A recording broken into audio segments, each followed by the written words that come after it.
शाही परिवार ने हमेशा लोगों का ध्यान अपनी ओर खींचा है। शायद ये उनकी पीढ़ी दर पीढ़ी चलती आ रही पावर और इन्फ्लुएंस की वजह से है, या शायद उनकी एक्स्ट्रॉर्डनरी लाइफ की झलक की वजह से, जो उन्हें प्रिविलेज और रिस्पॉन्सिबिलिटी दोनों से भरी होती है। वजह जो भी हो, हम खुद को उनकी कहानियों की तरफ खींचे हुए पाते हैं, चाहे वो खुशी की हो या गम की। दुनिया में उनकी वास्ट वेल्थ और इन्फ्लुएंस उन्हें बहुत ही फैसिनेटिंग बनाती है, लेकिन उनके परिवार में एक ऐसी कहानी जो पावर और वेल्थ की आम कहानियों से अलग है। ये प्यार, लॉस और अनइमेजिनेबल हार्डशिप के सामने अटूट फेथ की कहानी। ये प्रिंस अल वलीद बिन खालिद बिन तलाल की कहानी, जिन्हें दुनिया स्लीपिंग प्रिंस के नाम से जानती है। प्रिंस अल वलीद की कहानी एक पावरफुल रिमाइंडर है कि ट्रेजेडी किसी के साथ भी हो सकती है। महल की दीवारों के अंदर भी ये जिंदगी की फ्रेजिलिटी और इंसानी स्पिरिट की स्ट्रेंथ का एक बड़ा एग्जाम्पल है। जैसे जैसे हम स्लीपिंग प्रिंस की लाइफ के बारे में जानेंगे, हमें होप और एक्सेप्टेंस, मेडिसिन और फेथ और अननोन सिचुएशन में हमारे चॉइसेस के बीच नाजुक संतुलन के बारे में सोचने का मौका मिलेगा। प्रिंस अल वलीद बिन खालिद बिन तलाल का जन्म सऊदी रॉयल फैमिली के बीच हुआ था। उनके ग्रेट ग्रैंडफादर कोई और नहीं बल्कि मॉडर्न सऊदी अरेबिया के फाउंडर किंग अब्दुल अजीज थे। उनके ग्रैंडफादर प्रिंस तलाल बिन अब्दुल अजीज अल सऊद ने फैमिली की लेगेसी को और भी मजबूत किया, और उनके ग्रेट अंकल किंग सलमान अभी थ्रोन पर है। लेकिन अल वलीद की लाइफ उनके फोर फादर द्वारा बनाए गए पावर प्रिविलेज के पाथ से बिल्कुल अलग मोड़ पे चली गई। साल 2005 में जब वो मिलिट्री कॉलेज में डिलीजेंटली पढ़ाई कर रहे थे, तब ट्रेजेडी हुई। प्रिंस अल वलीद का एक हॉरिफिक कार एक्सीडेंट हो गया। इसका इम्पैक्ट बहुत ज़्यादा था, जिससे उन्हें गंभीर ब्रेन इंजरी हुई। डॉक्टर ने उनकी जान बचाने की बहुत कोशिश की, लेकिन डैमेज बहुत एक्सटेंसिव था। अल वलीद कोमा में चले गए, एक ऐसी बेहोशी की स्टेट जिसमें से वो अभी तक नहीं जागे हैं। 2 दशक से प्रिंस अल वलीद लगातार वेजिटेटिव स्टेट में है।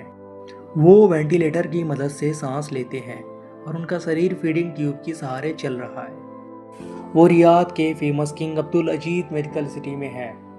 उस दिन की एक कांस्टेंट रिमाइंडर जब उनकी लाइफ पूरी तरीके से बदल गई थी।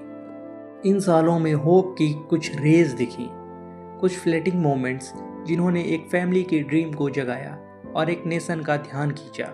साल 2019 में कुछ हल्की मूवमेंट दिखी गई, एक उंगली का उठना, सर का थोड़ा सा घूमना, लेकिन एक्टिविटी से कुछ छोटे छोटे साइन डीपली मूविंग होने के बावजूद लगातार वापसी का मतलब नहीं था। गंभीर रोग और दर्द में भरे समय के बावजूद प्रिंस अल वलीद की फैमिली ने कभी होप नहीं छोड़ी।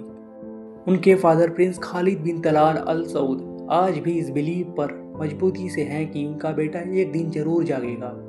उन्होंने लाइफ सपोर्ट बंद करने की मेडिकल एडवाइस को बार बार रिजेक्ट किया, इस कन्विक्शन के साथ कि अगर गॉड ने अल वलीद की डेट चाही होती तो वो 2005 में उस फेथफुल डे को ही हो जाती। फैमिली की अटूट विश्वास ने सऊदी के लोगों के दिलों को छुआ, जिनमें से बहुत से लोग अल वलीद की कहानी होप की पावर और फैमिली अनब्रेकेबल बॉन्ड्स का प्रमाण मानते हैं।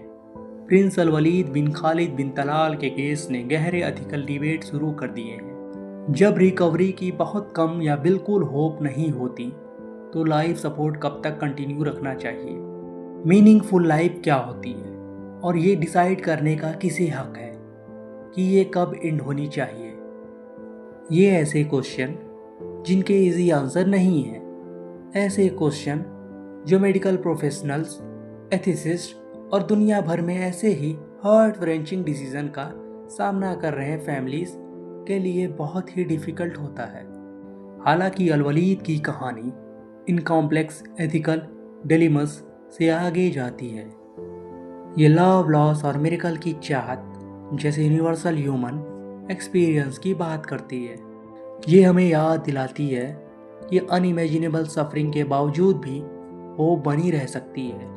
स्लीपिंग प्रिंस और उनके फैमिली के लिए पब्लिक सपोर्ट का इतना बड़ा होना एम्पैथी की इंड्यूरिंग पावर और ट्रेजेडी के सामने मीनिंग टूटने के डीप सीटेड ह्यूमन नीड को दिखाता है। जैसे जैसे हम प्रिंस अल वलीद बिन खालिद बिन तलाल की लाइफ के बारे में सोचते हैं, हमें याद आता है कि पावर और वेल्थ से भरी दुनिया में रेजिलेंस, फेथ और अटूट लव की कहानी हमारे दिलो दिमाग में ट्रूली कैप्चर करती है।